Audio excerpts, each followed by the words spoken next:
Bonjour et bienvenue à votre émission hebdomadaire cette semaine dans Dautré, édition du 28 janvier 2024. Déjà la fin du mois de janvier qui se termine, donc déjà un premier mois d'hiver de passé.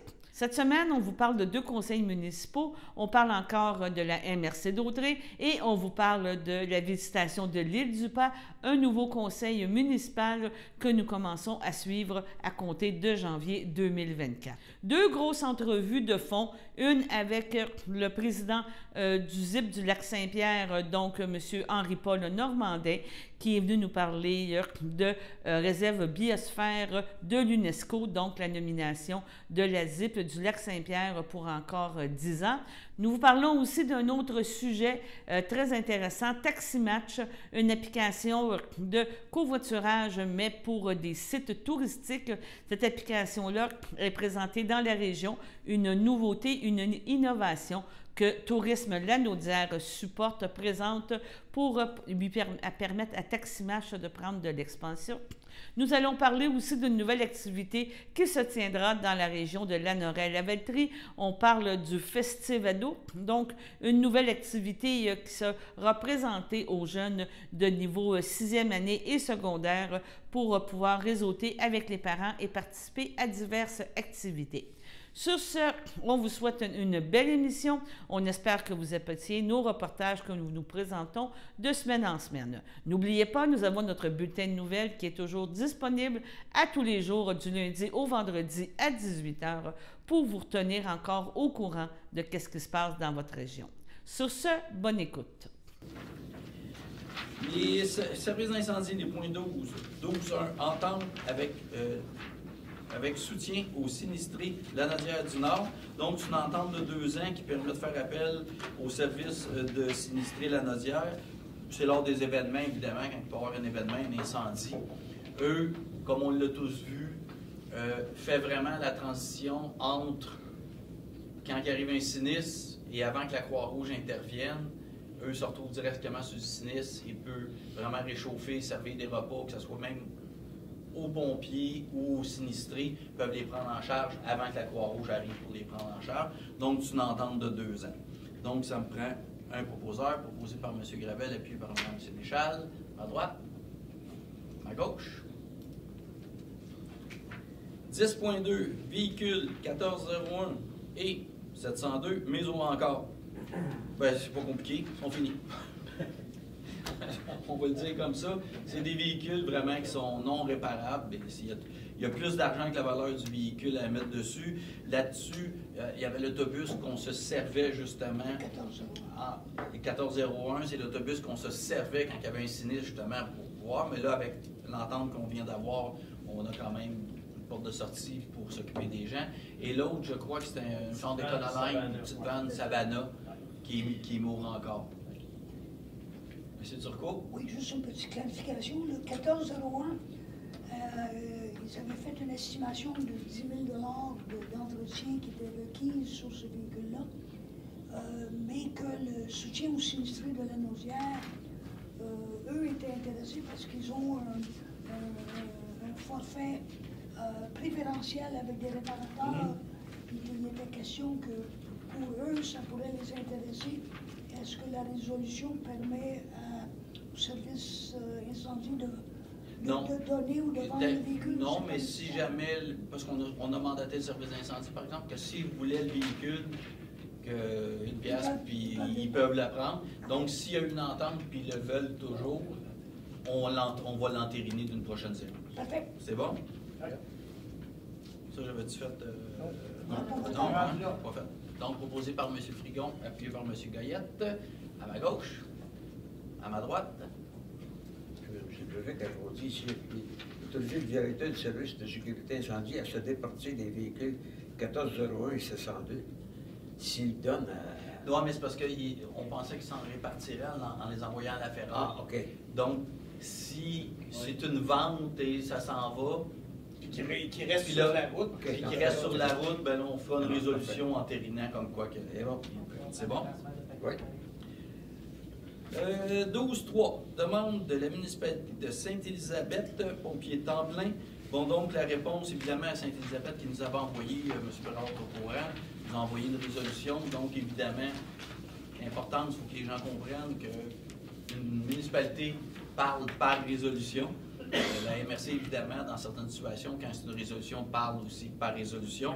Donc, la réponse de Sainte-Élisabeth pour les pompiers à temps plein dans leur caserne va être envoyée par la résolution. Donc, vous avez toute la résolution. Évidemment, bien, la résolution, ce qu'elle dit, c'est que pour l'instant, il n'y aura pas de pompiers à temps plein qui vont être mis à Sainte-Élisabeth. C'est bon pour tout le monde? Parfait. Donc, oui, M. Bérard. Moi, j'ai lu les propos de la résolution. Malheureusement, il y a des thèmes là-dedans que ça m'approche. Je vais en faire part d'ailleurs aux membres ici présentement. Et dans la première partie, quand on parle, on fait une protection optimale, le temps actuel. Excusez, M. Bérard, vous parlez juste un peu plus, s'il vous plaît, je vous entends pas. Excusez. Quand on parle au niveau du temps actuel, le service incendie offre une protection optimale. Ben, en tout cas, pour Sainte-Isabelle, c'est pas ce que l'on vit, nous, présentement. Au niveau du conseil, on voit plus une protection de peine et de misère à respecter la couverture de risque présentement chez nous. La deuxième partie, on parle de... Attendez, M. Bérard, je vais commencer par celle-là, c'est totalement faux. Vous avez eu une rencontre ici avec le service d'incendie. Il vous a totalement démontré que le schéma de couverture de risque qui est en ce moment en action est totalement respecté à Sainte-Élisabeth. Fait que je vois vraiment pas où vous vous en allez. On a eu une rencontre avec votre conseil de ville, M. Bruno, M. Tremblay, directeur général, moi, M. Gravel, qui est responsable du comité de sécurité incendie, les deux chefs de service d'incendie. On a démontré avec des tableaux très explicatifs du temps d'intervention dans votre municipalité. La dernière plénière, M. Bérard, on vous a encore présenté les mêmes tableaux vous expliquant qu'on respecte totalement le schéma de couverture de risque, pas le nouveau là, qui va être déposé, d'avant. On a de l'entraide de Saint-Félix qui intervient sur votre territoire dans le temps de le dire, avant même que des pompiers à temps partiel aient le temps de sortir de chez vous. Fait que ça peut vous accrocher, mais la réalité sur les chiffres et les temps de réponse sont là. La prochaine, M. Bérard.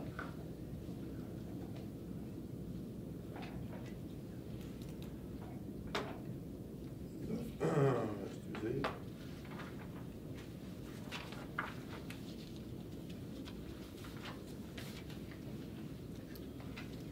Pour répondre, je vais passer court quand même aux autres paragraphes.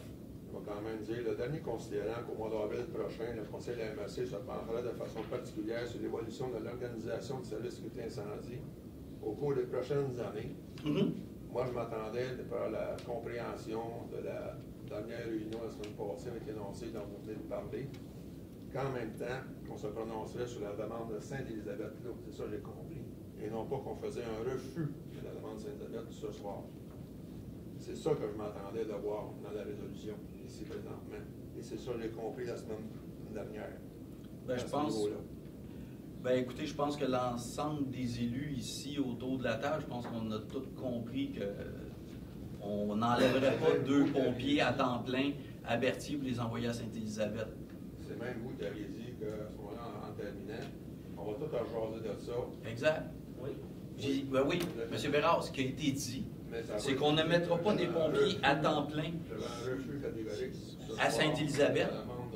Oui, effectivement. Effectivement, M. Bérard, parce qu'on l'a dit, qu'on regardait une réorganisation de nos services d'incendie due à la problématique d'avoir des pompiers à temps partiel, et qu'au lac à l'épaule, un programme de réorganisation de nos services pour être le plus efficace possible, en conséquence du nouveau schéma d'aménagement, qui serait déposé à l'ensemble des maires, au lac à l'épaule, qui est, je pense, au mois d'avril. Donc, vous pouvez me corriger si quelqu'un je me trompe. Moi, j'ai compris que la demande des temps pleins, ça va rester à discussion. Ben, c'est pas ça, M. Bérard. C'est vraiment, étant donné qu'on va en discuter au lac à l'épaule, et ce qu'on va discuter, c'est pas de mettre des pompiers à temps plein chez vous. Comprenez, M. Bérard? On a de la misère à avoir des pompiers à temps partiel, et on a 9 casernes. On ne mettra pas, puis je pense que c'est assez évident, qu'on ne pourra pas mettre, parce que vous le savez, vous avez été pompier, 2 pompiers d'une caserne, ça ne sert strictement à rien. Et on ne peut pas remplir 9 casernes de pompiers temps plein. Donc, là, on va en discuter au lac à l'épaule, puis c'est là que les décisions vont se prendre. En attendant, c'est évident, M. Bérard, on ne mettra pas des pompiers quand on va en discuter au mois d'avril. Au mois d'avril, je vous le dis, ce qu'on va discuter, on va être dans le décisionnel, qui va être entériné, évidemment, parce que quand on prend une décision en réunion, c'est entériné par résolution par la suite. Vous avez M. Gravel? Bien, moi, j'ai compris la même chose aussi, parce que là, on a une demande par résolution, il faut répondre par résolution. Donc, on a une demande de mettre des pompiers à temps plein à Sainte-Élisabeth. La réponse, c'est non. Par contre, au lac à l'épaule, on va revoir tout l'ensemble de notre couverture, de notre distribution, dans l'ensemble du territoire. Donc, et on ne l'a pas vu encore, on n'a l'a rien pas vu, vu là, encore. parce que ça va nous être déposé par le service d'incendie. On ne sait même pas. C'est en fait ce que moi aussi j'ai compris, c'est que le service au lac à l'épaule, le service des sécurités incendie va nous démontrer nos forces et nos faiblesses. Puis c'est là qu'on va déterminer comment est-ce qu'on peut améliorer nos faiblesses. Moi, c'est ce que j'ai compris. Mélange de nouveau schéma d'aménagement. La couverture de risque, schéma d'aménagement, couverture de risque, c'est presque pareil. Pas tout à fait. Oui, M. Bérard. Pour terminer avec un accident cet avant-midi dans Sainte-Élisabeth, c'est un automobile dont la dame s'est blessée. Et les derniers arrivés sur les lieux après les services d'ambulance et après le service de la police, c'est quelques minutes plus tard, c'est le service d'incendie qui est arrivé. Quelques minutes plus tard, c'est le canon de Berthierville qui est arrivé sur les lieux. Donc, au niveau des premiers répondants, on était vraiment très, très loin là, sur cette zone-là. Juste pour vous exprimer quand même, c'est ce qu'on vit depuis 1 an à Sainte-Élisabeth, cette situation-là. Puis, même si j'étais pompier avant, j'ai encore la misère à comprendre qu'on vit présentement une situation optimale de meilleur rendement qu'on peut offrir aux municipalités de Sainte-Élisabeth, Saint-Norbert, Saint-Victor présentement. Je trouve ça très valeur là-dessus. Parfait. Attendez un petit peu. Donc, ça me prend un vote. Donc, proposé par M. Gravel, appuyé par Mme Sénéchal, à ma gauche, à ma droite. Donc, évidemment, M. Bérard, vous votez contre. Exactement. Parfait, pas de problème.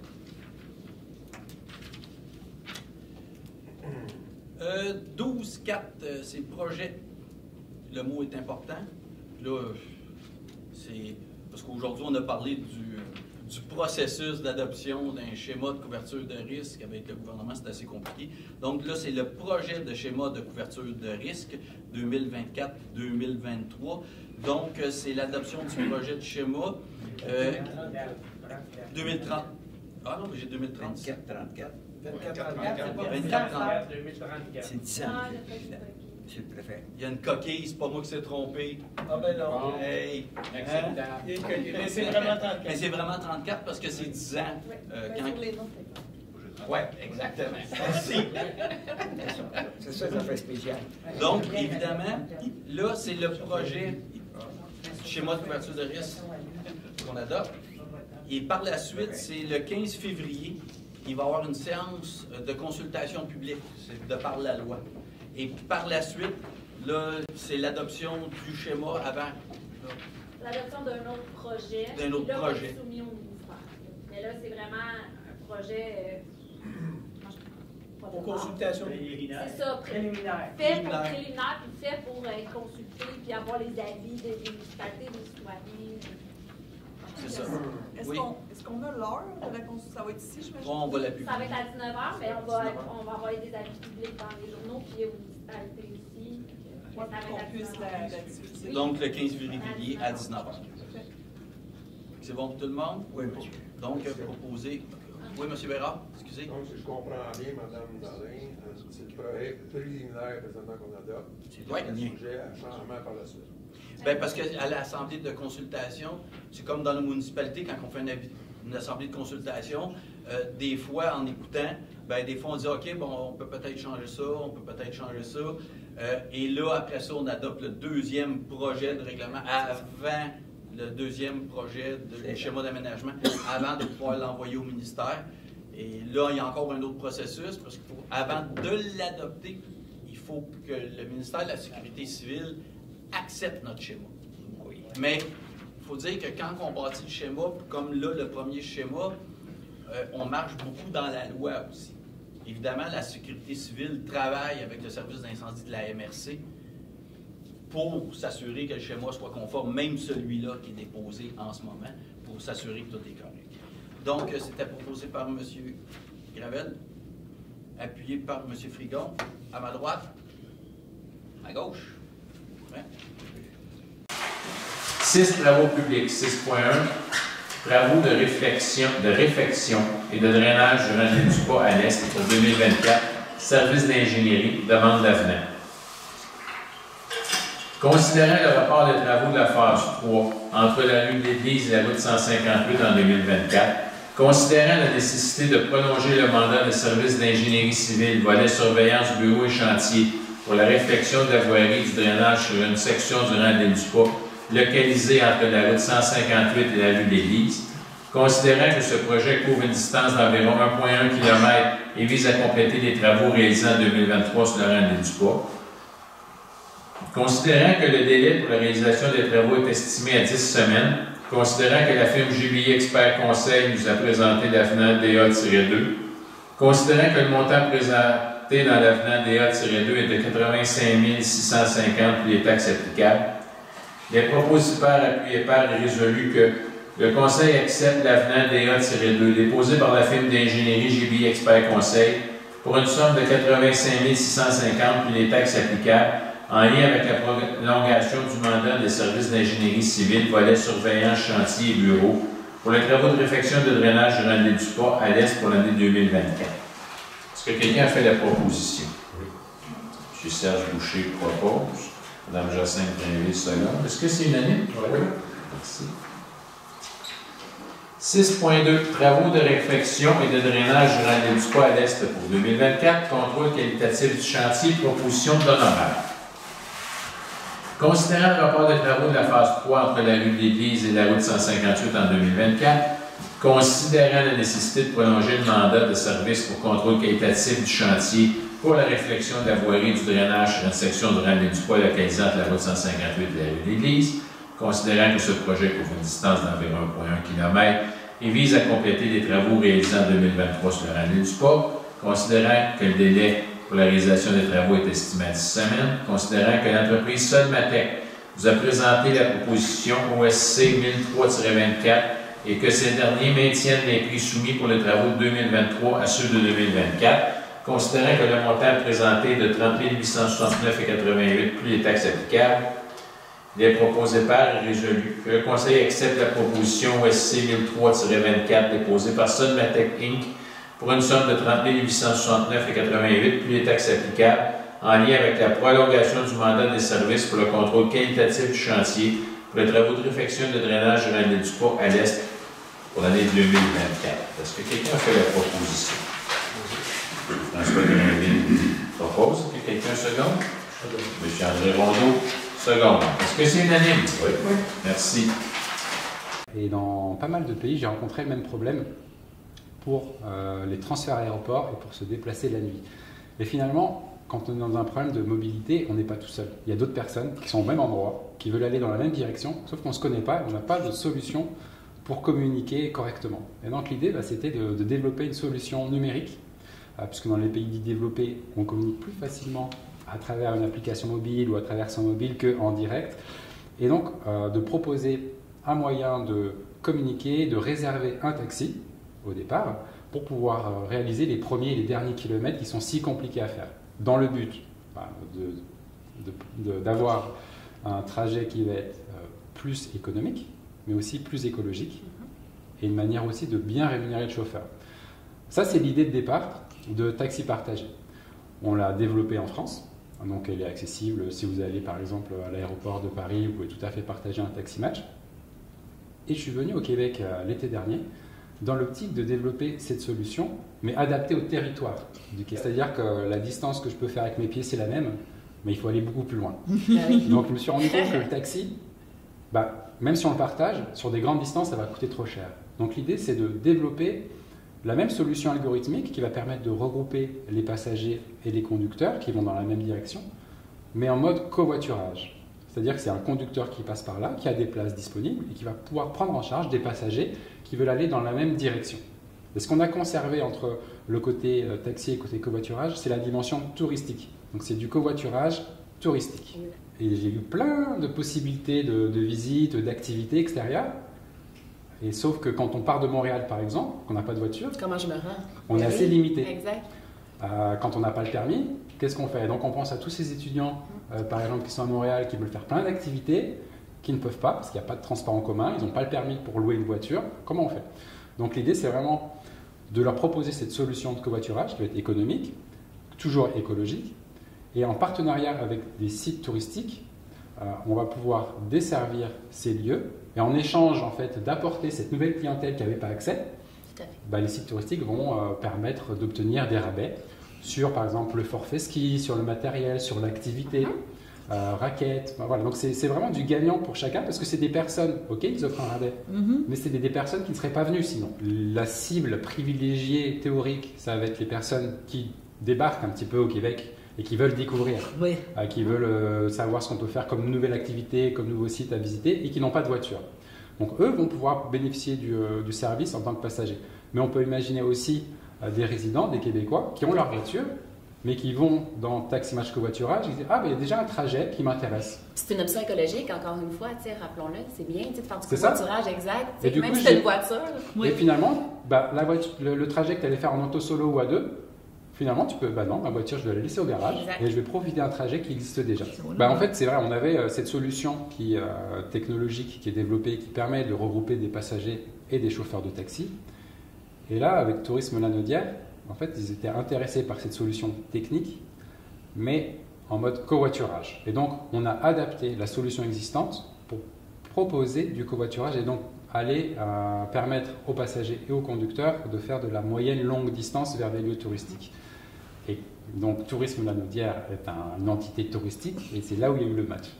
Puis pour nous, ce qui marchait bien, c'est qu'on avait déjà dans nos plans d'action de Tourisme Lanaudière de travailler le développement durable, d'offrir des options de développement durable. Donc, c'était un match parfait, en fait, avec Taxi Match.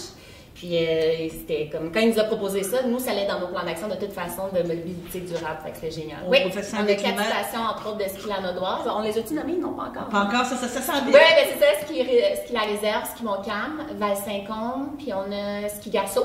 OK. Puis comme on a le parc national Mont-Tremblant aussi. Pour faire de la raquette, c'est exactement. Mais c'est la partie Saint-Donat que vous offrez ou c'est la partie Là, c'est quelle partie exactement? Pimbina. C'est ça, je me rappelais plus. OK, c'est ça, vous offrez. Puis on a Super Glissade Matin aussi. Oui, c'est ça, que c'est sûr.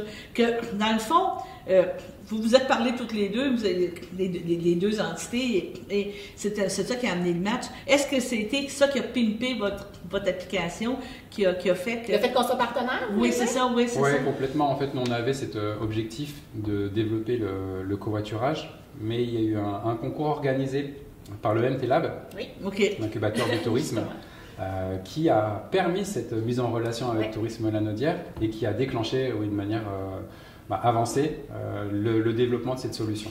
Donc, on est vraiment dans une situation que Tourisme Lanaudière est vraiment pionnière dans cette activité-là. Et vous, c'est votre premier partenariat vraiment réel et concret.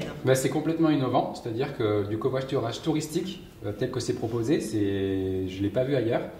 Par exemple, si vous allez sur Covoiturage Taxi Match, vous avez la possibilité en tant que conducteur d'indiquer si vous avez de la place pour des skis. Alors, je ne connais pas d'offre de covoiturage qui va être si précise par rapport aux possibilités de déplacement vers des sites touristiques. Et cette innovation, elle n'est pas uniquement sur le covoiturage, elle est sur le fait qu'elle soit tournée vers des sites touristiques, les partenariats aussi qui sont réalisés avec les stations de ski dont on a parlé, les Super Glissades, le parc national. Ce qui est intéressant et ce qui est innovant aussi, c'est que de cette manière-là, on va pouvoir transmettre, c'est important, on va pouvoir transmettre aux partenaires l'origine des personnes qui vont sur place. Oui, il y a une base de données. Donc, ils vont savoir d'où viennent leurs clients. Aujourd'hui, ils ne le savent pas forcément. Non. Puisqu'ils vont rentrer leur adresse de départ, nous, on va savoir d'où sont partis les gens. Même pour Tourisme Lanaudière, c'est génial d'avoir ces données-là, tu sais. de savoir d'où ce qu'ils viennent, justement, pour nos attraits. Et on a été contacté par d'autres régions. On peut par exemple la Gaspésie, qui nous a contacté, qui trouve ça très intéressant, proposer des moyens de déplacement durables. Mais l'objectif, après travailler avec Tourisme Lanaudière, c'est de continuer ensemble, évidemment, mais c'est de déployer le service avec d'autres partenaires, d'autres régions. OK. Comment ça fonctionne? C'est simple. En fait, vous avez besoin juste d'un smartphone. Vous avez ici le service, le covoiturage. Donc, on rentre, il n'y a même pas besoin de télécharger d'application. Vous indiquez votre point de départ, votre lieu d'arrivée. Soit vous êtes conducteur, vous publiez un trajet, soit vous êtes passager et vous recherchez un trajet. Et si un trajet vous intéresse, vous cliquez dessus et vous allez pouvoir être mis en contact avec le conducteur. Et qui détermine les coûts? Pour les passagers, pour les conducteurs, il n'y a pas de frais pour s'inscrire sur la plateforme. Il y a un coût d'utilisation qui va correspondre à 1 kilomètre. C'est-à-dire que vous payez 20 cents du kilomètre. C'est pas beaucoup. C'est pas beaucoup, ça va coûter moins cher que le bus, finalement, pour aller aux stations de ski. Le conducteur, ce qui est bien pour lui, c'est que ça va lui permettre de rembourser son essence. Oui, exact. Et comme on a dit tout à l'heure, le fait d'être passager et conducteur, vous allez en plus avoir des avantages avec les partenaires. Oui. Pour Tourisme Lanaudière, c'est une première expérience. Oui, en fait, nous, on est fiers de dire qu'on a Taximatch, bien entendu, pour le service de covoiturage, mais on a aussi les éco-excursions avec Bonjour Nature. Fait que là, on a 2 options de mobilité durable. Qu'on est vraiment fiers de dire qu'on offre ça, justement, comme souci écologique et environnemental. Que ça va faire des petits, là, des petits bébés, là, autour. C'est clair, c'est trop un projet intéressant. C'est une nouvelle solution, dans le sens où, oui, c'est du covoiturage, mais qui a une dimension touristique, avec des partenariats avec des grands acteurs du tourisme, ce qui va permettre, et c'est le but, aux touristes ou même aux résidents de pouvoir profiter du tourisme en réduisant leur impact environnemental. Le covoiturage, ce n'est pas uniquement une solution de déplacement durable, c'est aussi une expérience à vivre. Et on va avoir des conducteurs, des passagers qui ne se connaissent pas, qui vont se rencontrer, découvrir, généralement avec des passions similaires puisqu'ils vont dans des lieux touristiques communs. Et donc ça va créer une super atmosphère et ça va permettre à des gens peut-être qui connaissaient personne de rencontrer du monde et de faire l'activité, voire de passer la journée avec des nouvelles personnes avec qui ils vont s'entendre. Des coups de foudre peut-être? Si possible. On fera une scène, on fera une spéciale Saint-Valentin. Comme qu'explique aussi les gens, mettons, de l'extérieur du pays qui viennent d'arriver au Québec, c'est une belle façon de rencontrer des gens. Oui, c'est ça, je peux pas dire, ça fait Tu as des internationaux qui vont arriver, qui sont ravis de vivre le Québec par les activités, mais aussi par les rencontres. Et donc, s'ils peuvent rencontrer des Québécois, des locaux, échanger, avoir des tips, avoir des conseils sur comment quoi faire, et puis les Québécois d'échanger un petit peu avec des personnes qui viennent de l'étranger, c'est toujours sympa, surtout que les personnes ici communiquent en français, en anglais, ça fait quand même pas mal de monde avec qui on peut parler. C'est un côté expérience. Très, très bien. Donc, si on va voir, on peut aller sur le site de Tourisme Lanaudière. Oui, exactement. Taximatch est partenaire avec nous sans problème. Là, on est sûr qu'on est dans la bonne application. Tout à fait. Sinon, on peut aller directement sur le site. Taximatch.ca, on fait un rappel aussi, vous verrez le covoiturage Taximatch. Comité ZIP du Lac-Saint-Pierre, c'est la zone. Le ZIP, c'est un acronyme, là. L'acronyme, ça veut dire Zone d'intervention prioritaire. Je vais vous dire d'entrée de jeu que c'est pas le nom le plus génial qui existe, le ZIP, mais c'est un nom qui nous a été donné finalement par le gouvernement du Québec parce que ça a été créé il y a 25 ans et suite à des concertations avec le gouvernement du Québec, le gouvernement fédéral, il voulait créer des comités ZIP tout le long du Saint-Laurent pour que des citoyens s'occupent notamment de la qualité de l'eau dans le fleuve Saint-Laurent. C'était la mission première de la ZIP. Puis à partir de là, on a fait beaucoup de projets qui visent non seulement à préserver la qualité de l'eau, mais aussi les habitats de poissons et tout ça. Alors ça, c'est le travail essentiel du comité ZIP, c'est ça. Et puis, on fait beaucoup d'interventions terrain, des projets très concrets sur le terrain. On en parlera tantôt de ça, je trouve ça intéressant. Vous me dites que c'est un projet conjoint fédéral-provincial, mais il faut comprendre que les eaux, qu'est-ce qu'on parle de fleuves et ça? En principe, c'est de compétences fédérales. C'est mix, c'est un peu compliqué. Les eaux, comme telles, l'eau du fleuve Saint-Laurent, oui. Mais après ça, aussitôt qu'on arrive sur les berges et puis la terre, évidemment, on parle du provincial, il y a les municipalités, bien sûr, et puis la gestion de la faune, de la flore et tout ça, c'est partagé, l'environnement, c'est partagé entre le provincial et le fédéral. Les municipalités ont des rôles à jouer, puis là, on parle juste des gouvernements, des c'est un gros spaghetti, non, c'est un gros spaghetti. Oui, tout à fait. Est-ce que, vous me parlez de 25 ans, c'est quand même très bien, là, parce qu'on sait que c'est quand même assez actif, mais est-ce que ça crée pas des problématiques justement au niveau des ressources et tout, parce que des fois c'est facile, on le sait, en gouvernement, de se lancer la balle. On va dire, c'est pas chez nous, c'est chez vous. Vous vivez bien avec tout ça, ce spaghetti-là? On vit bien avec tout ça. Les deux paliers de gouvernement nous appuient. On travaille avec les deux. On travaille aussi beaucoup avec les municipalités, c'est important. Et puis, oui, on réussit à naviguer à travers tout ça parce que les grands objectifs demeurent les mêmes. C'est sûr que quand on vient dans des enjeux plus concrets, des fois, il y a des choses où est-ce que les gens ont des perspectives différentes. Mais ça, il faut composer avec ça. Puis là, je vous parle des paliers de gouvernement, mais on travaille beaucoup, beaucoup ici avec les organismes du milieu. Oui. On est responsable, la ZIP, de ce qu'on appelle la table de concertation régionale du Lac-Saint-Pierre, qui regroupe des gens de tous les milieux autour du Lac-Saint-Pierre. On parle des milieux industriels, agricoles, tourisme, des ONG comme les organismes de bassin versant, des institutions d'éducation. Alors, on se concerte tous pour faire en sorte qu'on va préserver le lac Saint-Pierre et on va le mettre en valeur. Donc, vous êtes un OBNL avec 100 employés, là? Oh non, on n'est pas... non, justement pas. Nous, on est à peu près dépendant des saisons. Ça dépend un peu des saisons. On tourne à peu près autour d'une dizaine selon... C'est quand même bon, mais vous ne devez pas vous ennuyer pareil. On ne s'ennuie pas, on a beaucoup de travail, mais encore une fois, c'est qu'on travaille beaucoup, beaucoup avec beaucoup de partenaires. C'est ça. Vous vous êtes impliqué, vous me dites, ça fait quelques années que vous demeurez à Saint-Ignace. Qu'est-ce qui vous a amené à être dans ce comité-là? Parce que tu ne cognes pas à la porte, bon, aujourd'hui, je m'en viens là, où il y avait un intérêt particulier? Bien, moi, c'est un engagement personnel. Mon background, moi, n'est pas directement relié à l'environnement. Je suis un ancien diplomate, je suis un ancien ambassadeur du Canada. OK. Et puis, parmi les dossiers dont j'ai traité, il y a ceux de l'environnement, le changement climatique, la biodiversité. Alors, ça m'a sensibilisé à ça. Puis, quand j'ai déménagé ici à Saint-Ignace, j'ai voulu m'impliquer, je parlais à des gens et tout. Puis là, je suis abouti au comité ZIP. Puis, de fil en aiguille, je suis devenu le président. Mais c'est un engagement personnel.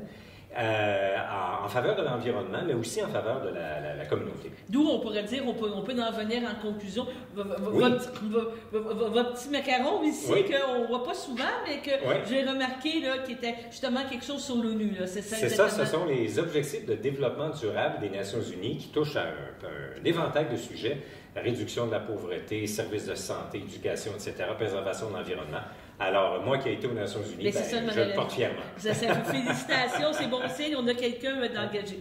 On parle du comité ZIP du Lac-Saint-Pierre. On se rend compte aujourd'hui parce que vous avez renouvelé, on pourrait dire, l'accréditation de la zone qui est préservée, là, comment on appelle ça? La réserve mondiale de la biosphère du Lac-Saint-Pierre. Donc, on vous parlait que le ZIP existe depuis 25 ans. Donc, il y a eu une première démarche, là, 25 ans, pour faire reconnaître ce milieu-là. Parce que là, on pensait que c'était... Moi, dans ma tête, c'était une nomination, justement, de l'ONU qui était arrivée, puis il avait regardé le petit coin ici, il avait trouvé ça tout beau, puis il avait dit, bon, on nomme ce coin-là. Mais là, qu'est-ce que j'apprends aujourd'hui? C'est que c'était une demande officielle qui a été faite il y a 25 ans pour nommer cet endroit-là. Donc, il y a eu des recherches, des travaux, des choses comme ça.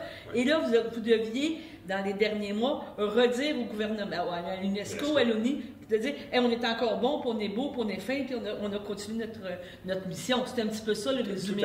Tout à fait. La Réserve mondiale de biosphère du Lac-Saint-Pierre, par contre, a été initiée par une autre organisation que la ZIP. Okay. Ça s'appelait la Coopérative de solidarité du Lac-Saint-Pierre. C'est un groupe de citoyens, de citoyennes, essentiellement de la région, qui se sont mis ensemble, qui ont dit on va essayer de mettre en valeur le Lac-Saint-Pierre, puis on va essayer d'aller chercher cette reconnaissance-là à l'UNESCO.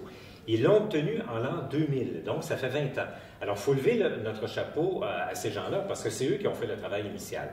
Maintenant, à l'UNESCO, il faut renouveler notre statut à tous les 10 ans. Et puis, l'organisme en question, qui a bien parti le dossier, tout ça, un peu comme ça arrive souvent avec des ONG, a perdu un peu de son énergie avec les années. Puis, à un moment donné, il n'était plus capable de faire ça. Alors, ils ont accepté de transférer la responsabilité il y a seulement 3 ans au comité ZIP. Okay. Il y a seulement 3 ans au comité ZIP. Alors, nous, on a pris ça en charge, on a fait le rapport à l'UNESCO et tout. Et puis, effectivement, on vient de faire renouveler le statut il y a quelques semaines pour un autre 10 ans.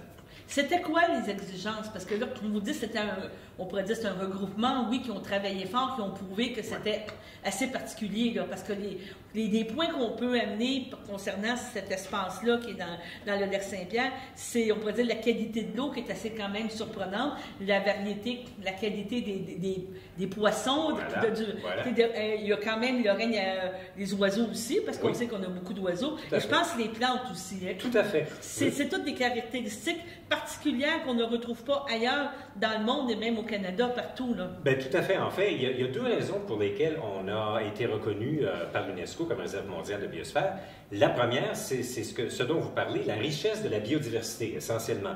Alors, les poissons, la faune aquatique, la faune aviaire et tout, poissons, oiseaux, des plantes aussi et tout. Et peut-être l'élément central aussi, c'est que les milieux humides. Oui. Parce que le tour du lac Saint-Pierre, ça représente 50% des milieux humides du fleuve Saint-Laurent. Et vous savez, on parle souvent des forêts tropicales qui sont très importantes. Les milieux humides dans le monde, c'est tout aussi important que les forêts tropicales pour la richesse de la biodiversité. Alors donc, il faut s'en occuper. Je tiens à souligner aussi que quand on parle de la réserve mondiale du lac Saint-Pierre, c'est sûr que le lac est au milieu de tout ça. Ouais. Mais le territoire qu'on couvre est très grand. Ça couvre toutes les MRC adjacentes autour du lac. Alors, c'est quand même un territoire important. Et pourquoi on inclut ces territoires-là? Entre autres, parce qu'il y a des affluents du lac Saint-Pierre et du Saint-Laurent, les rivières et tout. Alors, on a un territoire qui est plus vaste que le lac Saint-Pierre. Ça monte jusqu'à dans les forêts au nord de Lanaudière. Alors, on s'occupe aussi des enjeux de forêt, d'agriculture et tout ça, et du lac. Alors, ça, c'est la première raison, richesse de la biodiversité. La deuxième raison pour laquelle on a obtenu la désignation et reconduit, c'est qu'il y a beaucoup de gens qui sont actifs dans le milieu pour protéger et mettre en valeur les implications, c'est ça qu'on comprend. Voilà, qui sont impliqués. Donc, nous, le comité ZIP, on est un peu au cœur de tout ça parce qu'on est porteur du dossier, mais on travaille avec beaucoup d'organisations. Puis vous savez, le renouvellement, c'est pas automatique. Hein? Non, bien c'est ça là, que j'apprends, là. Et ça, il fallait prouver ça. On a fait un rapport à peu près fait comme ça. Là, ça a pris des mois de préparer. L'UNESCO a envoyé des inspecteurs. Le dossier est allé à Paris. Alors, c'est pas simple. Puis juste pour vous montrer comment c'est sérieux, la Grande Barrière de Corail en Australie, eux, ils n'ont pas le statut de biosphère. C'est un autre statut de l'UNESCO. On appelle ça le patrimoine mondial. Oui. Ils ont passé à un cheveu l'année dernière de perdre leur désignation parce que l'Australie n'en faisait pas assez pour préserver la barrière de corail. On a quoi être fiers, d'abord, on pourrait dire. Tout à fait, absolument. Je pense que c'est une fierté pour l'ensemble de la région. C'est pas rien avoir une reconnaissance des Nations Unies, mais je tiens à souligner aussi que ça vient avec une responsabilité. Oui, c'est ça, je m'en allais dire. Parce que il faut continuer à être actif. Oui, mais moi, le point que je veux amener, c'est que vous avez réussi à maintenir et à améliorer.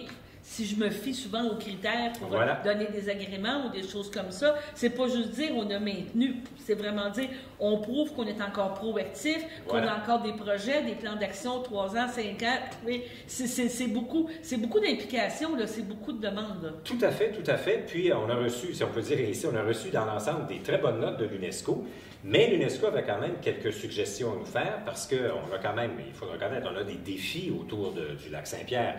À cause de l'activité normale, si je peux dire ainsi, des humains qui l'occupent, l'activité économique et tout ça.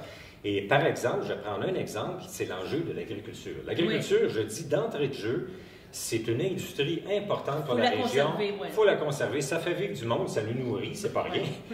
Mais il y a certaines pratiques agricoles que nous devrons changer avec le temps.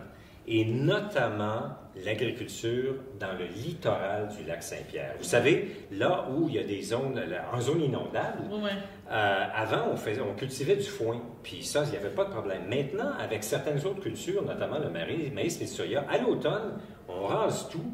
Alors, ce qui arrive avec ça, c'est qu'au printemps, il y a plus d'érosion, premièrement, il y a plus d'herbicides, de pesticides qui se rendent dans le fleuve, et on détruit l'habitat et les zones de reproduction, notamment de la perche chaude. Oui, parce que la fameuse perche chaude du lac Saint-Pierre, c'est un des enjeux très importants, là, les frayères au printemps. Exactement. Non, c'est vraiment un... Puis je sais que vous êtes beaucoup en reconstruction on pourrait dire des cheptels, là, on pourrait dire d'une certaine façon. Oui, il y a un moratoire sur la pêche depuis plusieurs années parce que les stocks, avant, il y en avait beaucoup de perche chaude dans le lac, les stocks ne remontent pas. Le moratoire perdure. Et puis notamment parce que l'habitat est malheureusement est malmenée. Alors donc, il va falloir changer un peu certaines pratiques. Est-ce que vous avez des contrôles sur ça quand vous me parlez? Votre rôle est d'aller voir les agriculteurs. Si on prend cet exemple-là, et d'aller voir et de dire, bon, ben là, on a un agrément, on a des choses pour ça. Comment qu'on peut s'améliorer? On va voir les MRC, on va voir les choses. Parce que vous me parlez de ça, vous me parlez aussi des bandes riveraines, qui est très important. Au niveau de l'agriculture, laisser une certaine partie de terrain en friche. Je vous ramènerai aussi avec l'érosion des berges, qui est un gros enjeu. Là. On vit ça exactement dans le coin. Là. Effectivement, l'érosion des berges est causée par plusieurs facteurs, bien sûr, principalement la navigation commerciale et navigation de plaisance, les deux. Alors ça, il va falloir travailler ça aussi. L'érosion des berges, il y a d'autres facteurs aussi sur lesquels on a moins d'emprise, mais c'est une des choses sur lesquelles on va travailler. Mais pour revenir à votre question, par rapport aux agriculteurs, effectivement, nous, on n'a pas une autorité réglementaire comme le gouvernement du Québec ou le gouvernement fédéral. Alors, on travaille en concertation avec les agriculteurs, notamment avec l'UPA et avec des chercheurs. L'Université du Québec à Trois-Rivières, l'Université Laval, l'Université McGill font des recherches pour voir qu'est-ce qui est le mieux, par exemple, pour l'agriculture en zone du littoral. Alors nous, notre approche, c'est pas de travailler contre quelqu'un ou quelque chose, c'est de travailler avec. Et il y a beaucoup d'expériences qui sont faites présentement par l'UPA pour essayer de trouver de nouvelles façons de faire les choses. Donc, autrement dit, vous êtes là, comme vous êtes en concertation, est-ce que, à la limite, vos propositions, vous les présentez officiellement, vous allez voir les MRC, puis après ça, à la limite, le gouvernement? Parce que perdre cette richesse-là, il faut quand même le dire, c'est important. Il ne faut pas perdre notre acquis. Là. Disons que c'est toujours... Des fois, c'est comme on dit, hein, tu sais, gagner avec le premier en haut, c'est le fun de monter, mais après ça, il ne faut pas que tu descendes. Tu sais, là, il faut conserver, il faut garder, rester en haut, c'est pas toujours évident. C'est un processus qui est très dynamique, je dois dire, avec tous les partenaires, mais ça arrive effectivement qu'on envoie des messages au gouvernement pour dire, bien là, ici, il y a un enjeu, puis il faut le traiter. Un autre enjeu, par exemple, qui se soulève présentement, sur lequel on essaie de mieux comprendre, c'est que, vous savez, il y a des reversoirs au lac Saint-Pierre, ce qu'on appelle communément des barrages, à différents endroits, pour rehausser le niveau de l'eau. Et là, il est question, le gouvernement fédéral envisage la possibilité de réhabiliter, c'est-à-dire de rehausser les barrages. Mais si on fait ça, bien, ça va rehausser le niveau de l'eau, surtout en période où les eaux sont basses. Alors là, nous, on se penche là-dessus, puis on est en contact avec le gouvernement fédéral, entre autres, pour dire, mais là, qu'est-ce que ça va faire? Ça va être quoi l'impact? Oui, parce que l'impact, il faut expliquer un petit peu, vous êtes d'accord, je pense que je ne me trompe pas, c'est que si le fleuve est plus haut, il y a plus on pourrait dire, des bateaux vont permettre une navigation dans le fleuve Saint-Laurent, comme on appelle la voie navigable. Donc, les bateaux vont être plus pesants, n'auront pas les bas-fonds. Tout à fait, il y a ça. Et puis, il y a évidemment l'érosion des berges. C'est ça. Mais il y a aussi, les impacts sont très compliqués parce que si on rehausse un peu en amont, on va baisser un petit peu en aval dans certaines zones. Et là, ça peut avoir un impact sur l'habitat des poissons, sur l'accès à la nourriture pour les oiseaux. C'est assez complexe. Alors, on ne s'est pas positionné à date, on ne dit pas on est contre. Mais on dit au gouvernement fédéral, écoutez, c'est un enjeu majeur, il faut que vous soyez transparent et il faut que vous fassiez des consultations publiques avec tous les partenaires là-dessus. C'est le genre de travail qu'on fait. Il y a beaucoup d'études qui seront faites. Nous, peut-être qu'on va en faire certaines, mais il y a beaucoup d'autres scientifiques ailleurs qui vont faire des études là-dessus. C'est passionnant de vous entendre. Donc, vous me dites que vous avez des concertations, vous avez des points à ce niveau-là. Là. Oui, effectivement, il va falloir se concerter pour voir quels ajustements et possiblement réglementations doivent être apportés sur la navigation de plaisance pour éviter certains inconvénients, puis notamment l'érosion des berges. Et là, il y a un peu toutes sortes d'intérêts là-dedans. Pas de pollution aussi, là. Tu sais, j'étais avec la canette de bière. Oui, exactement. Exactement. Quoique moi, je dois dire, moi, je fais beaucoup de kayak dans le coin. Et honnêtement, je vois pas très, très souvent des choses flotter à la surface. Ça, c'est vraiment un très bon point. Mais on sait qu'il y en a caché en arrière des herbiers. Mais pour revenir à la navigation, vous savez, tout le monde a des intérêts un peu divergents là-dedans. Mais par exemple, les gens qui ont des chalets dans les îles, il y en a qui voient leur berge diminuer. Moi, j'ai un de mes amis, l'eau est rendue à quelques mètres de son chalet. Si ça continue, son chalet va partir à l'eau. Alors, bon, puis il y a l'impact aussi sur les poissons et tout. Alors, oui, il va falloir ajuster les règles et donner certains paramètres à la navigation de plaisance. Encore une fois, pour permettre aux gens de profiter de ce qu'on a, mais pour essayer d'éviter des inconvénients. Vous me disiez que vous êtes comment? 21? 21 biosphères au Canada, donc c'est pas beaucoup, parce que compte tenu donc 4 au Québec. C'est quand même pas beaucoup par rapport au territoire qui est au Canada. Est-ce que c'est les mêmes enjeux pas mal dans tout? Non, ça varie énormément parce que ce sont des coins de pays très différents. Par exemple, au Québec, dans le nord, il y a la réserve de biosphère de Manicouagan ou Wapishka. Alors là, on est dans le grand nord du Québec essentiellement. Donc, les enjeux environnementaux sont vraiment très différents de ceux des nôtres. Alors, ça varie énormément d'une place à l'autre. Mais les thèmes en commun qu'on a, c'est évidemment, on veut préserver et mettre en valeur la biodiversité des écosystèmes. Et on a tous des défis différents. Alors, à Manicouagan ou à Wapishka, ils n'ont pas de problème de navigation commerciale, mais ils ont d'autres enjeux que nous. Ouais. Alors, il y a des points communs sur lesquels on travaille. Et puis, justement, on avait un événement au Parlement du Canada il y a 2 mois avec les députés pour les sensibiliser aux enjeux de l'environnement. Et puis, on avait plusieurs députés du coin ici qui étaient là, que j'ai rencontrés à Ottawa, puis qui sont très engagés envers ça, notamment notre député ici à Berthier, M. Perron, qui est très engagé sur ces enjeux-là. OK. Les ZIP aussi, c'est quoi? C'est par territoire? Oui. C'était déterminé par le, Tout à fait. par Le gouvernement du Québec. Le gouvernement du Québec, effectivement. Alors, par exemple, nous, on est voisins de ce qu'on appelle la ZIP des Deux-Rives, qui est juste passé Trois-Rivières, finalement, Trois-Rivières puis Québec. Je pense qu'on est, je crois que c'est 7 ZIP tout le long du Saint-Laurent. Ouais. Donc, encore là, il y a des enjeux quand même. Oui, les enjeux peuvent être un peu différents d'une place à l'autre. Donc, on a parlé de notre fameuse biosphère de l'UNESCO. Vous autres, dans le fond, au niveau du ZIP, vous me parlez de maintenir, de répondre aux exigences. Avez-vous d'autres? C'est quoi qu'on pourrait parler pour la prochaine année, votre prochain plan d'action? Avez-vous des choses spécifiques, comme on parlait tantôt, aider la perche chaude, trouver le moyen encore de l'améliorer? On parle de la Serbie, tantôt, justement, on a quelqu'un qui nous a parlé. C'est tout un enjeu cette année, là, la Serbie fait tout un défi, parce que là, ils ont demandé des sommes, ça grogne un peu. Pourquoi ils ont fait du très beau travail, d'ailleurs. C'est un excellent exemple, la Serbie, ce qu'ils ont fait.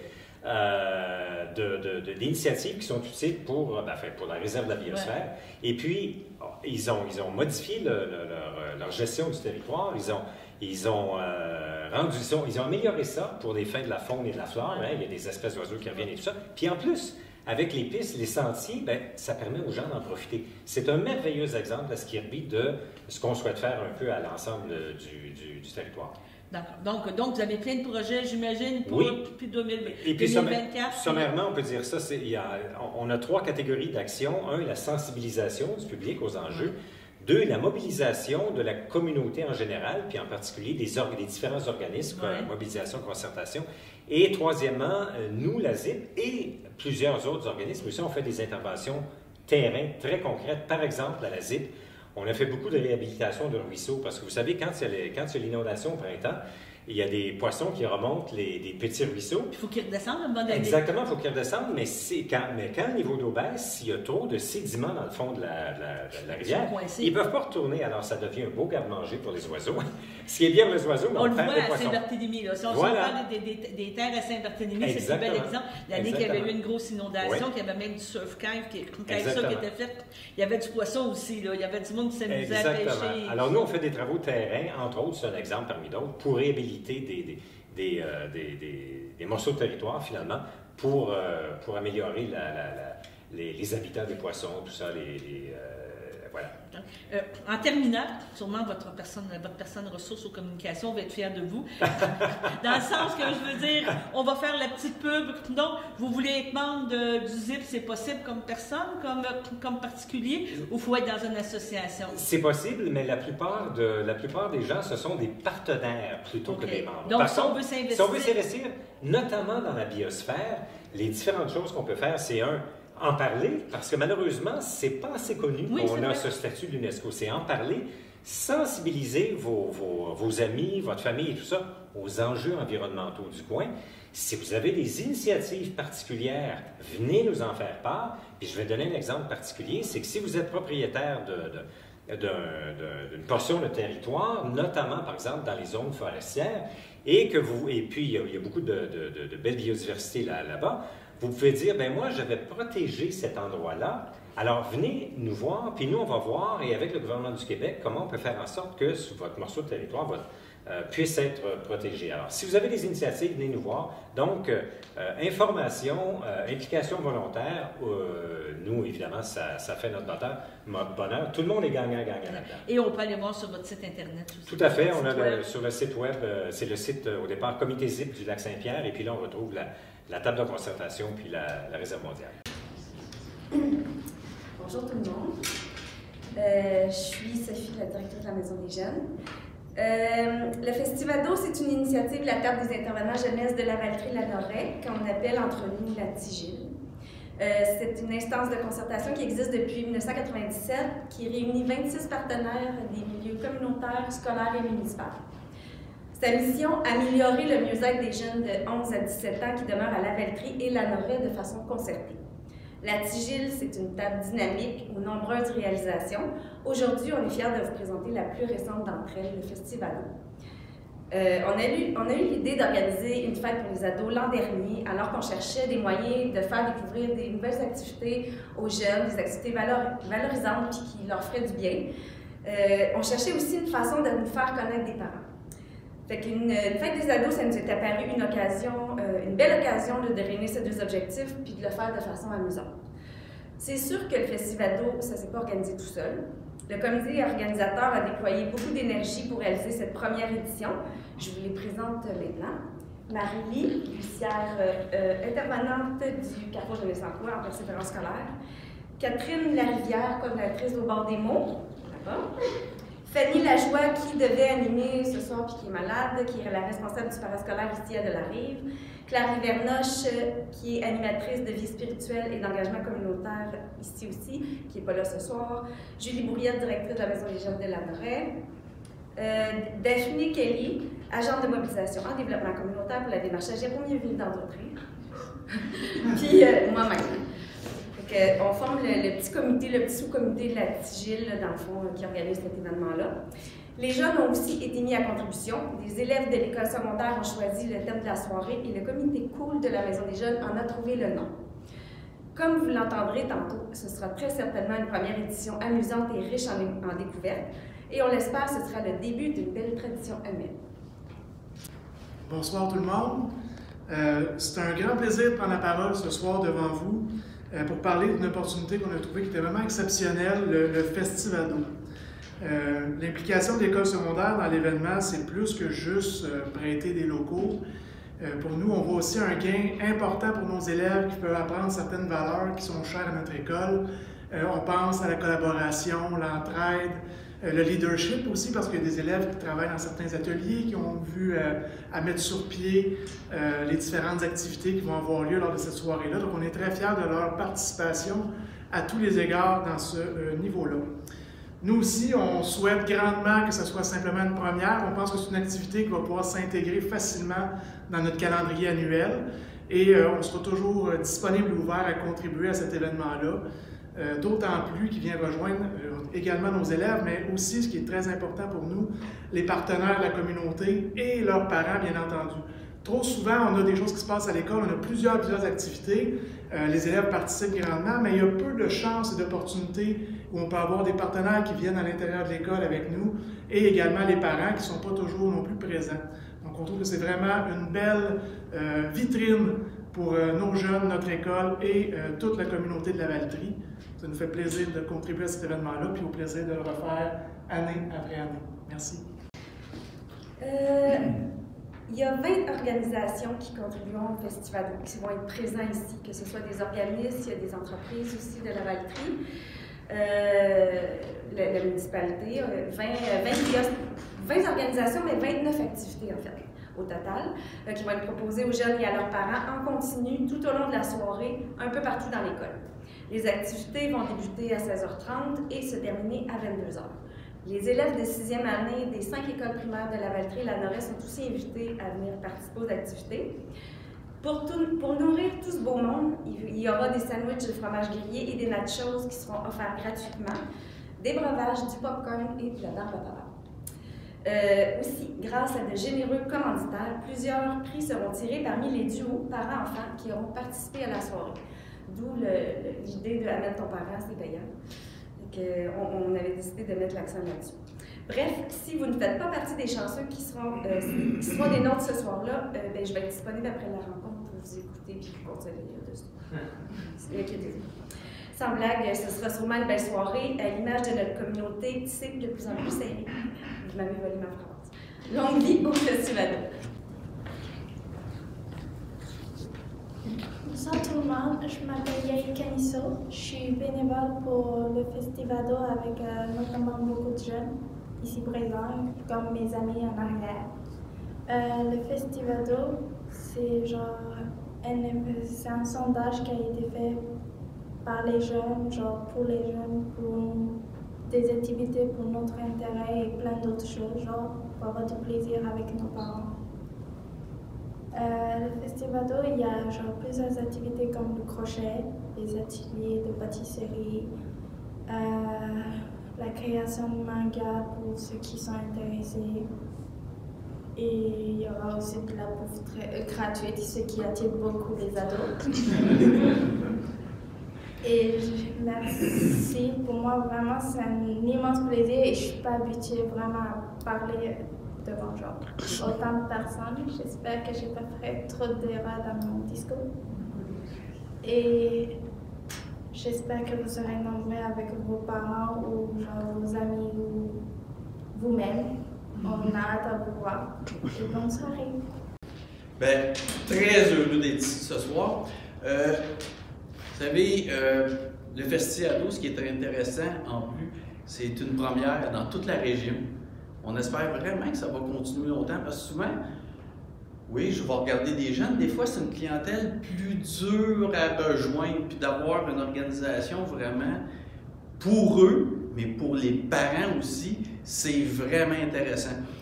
Et ce que je trouve aussi, c'est quand on regarde l'ensemble des partenaires, la Ville est vraiment fière d'être un partenaire dans le Festivado. Quand on regarde l'ensemble des partenaires, dès qu'on s'en va pour qu'on dit on aurait un projet pour les jeunes qui vient de l'ensemble de nos partenaires, regardez l'ensemble des gens qui se lèvent la main et qui disent on va participer, on va être là, ce qui démontre vraiment qu'on a une communauté vraiment serrée. Et je suis d'accord, je suis persuadé que c'est seulement une première. Donc, qui est le 23 février, hein, si je ne me trompe pas, 23 février à 16h30 ici à l'école. Et il faut passer le mot, il faut que les jeunes, vous ameniez vos parents. Là, c'est à votre tour d'amener vos parents qui viennent participer à vos ateliers, ça va être vraiment intéressant. Bien, merci beaucoup tout le monde, puis c'est qu'un début.